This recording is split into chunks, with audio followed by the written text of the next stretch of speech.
warahmatullahi wabarakatuh. Halo semuanya, jumpa lagi dengan saya Suci Nur Hanifah, NPM A1A021075, Prodi Pendidikan Bahasa Indonesia, dosen pengampu Dr. Muhammad Kristiawan MPD. Manajemen pendidikan dan manajemen peserta didik. A. Pengertian manajemen peserta didik.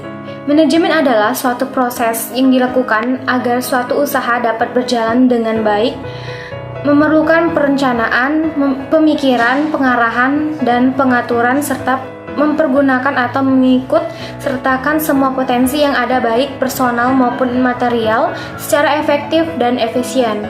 Peserta didik adalah orang atau individu yang mendapatkan pelayanan pendidikan sesuai dengan bakat, minat, dan kemampuannya agar tumbuh dan berkembang dengan baik serta mempunyai kepuasan dalam menerima pelajaran yang diberikan oleh pendidiknya.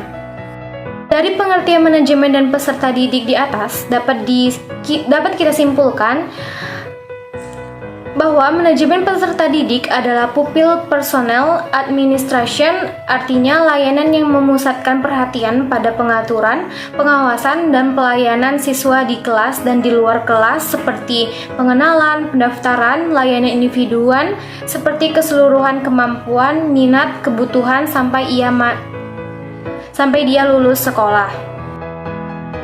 B. Tujuan, fungsi, dan prinsip manajemen peserta didik. Tujuan manajemen peserta didik adalah mengatur kegiatan-kegiatan peserta didik agar kegiatan tersebut menunjang proses pembelajaran di lembaga pendidikan atau sekolah. Lebih lanjut, proses pembelajaran tersebut dapat berjalan lancar, tertib, dan teratur sehingga dapat memberikan kontribusi bagi pencapaian tujuan sekolah dan tujuan pendidikan secara keseluruhan.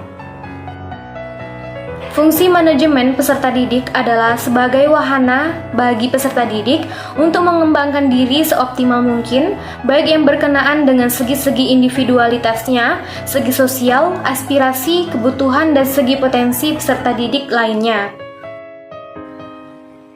Prinsip-prinsip manajemen peserta didik. Adapun beberapa prinsip dari manajemen pendidikan antara lain adalah dalam mengembangkan program manajemen kepeserta didikan, menyelenggara harus mengacu pada pengaturan yang berlaku pada saat program dilaksanakan. Penempatan peserta didik atau pembagian kelas. Menurut William A. Jaeger, dalam pengelompokan peserta didik dapat didasarkan kepada 1. Fungsi integrasi, yaitu pengelompokan yang didasarkan atas kesamaan-kesamaan yang ada pada peserta didik. Pengelompokan ini didasarkan menurut jenis kelamin, umur, dan sebagainya.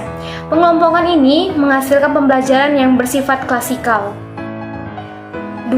Fungsi perbedaan, yaitu mengelompokkan peserta didik didasarkan pada perbedaan-perbedaan yang ada di dalam individu peserta didik seperti minat, bakat, kemampuan, dan sebagainya. Pengelompokan ini menghasilkan pembelajaran yang bersifat individual.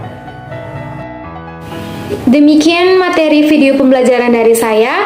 Jangan lupa like, comment, and share. Thanks for watching. See you and bye-bye.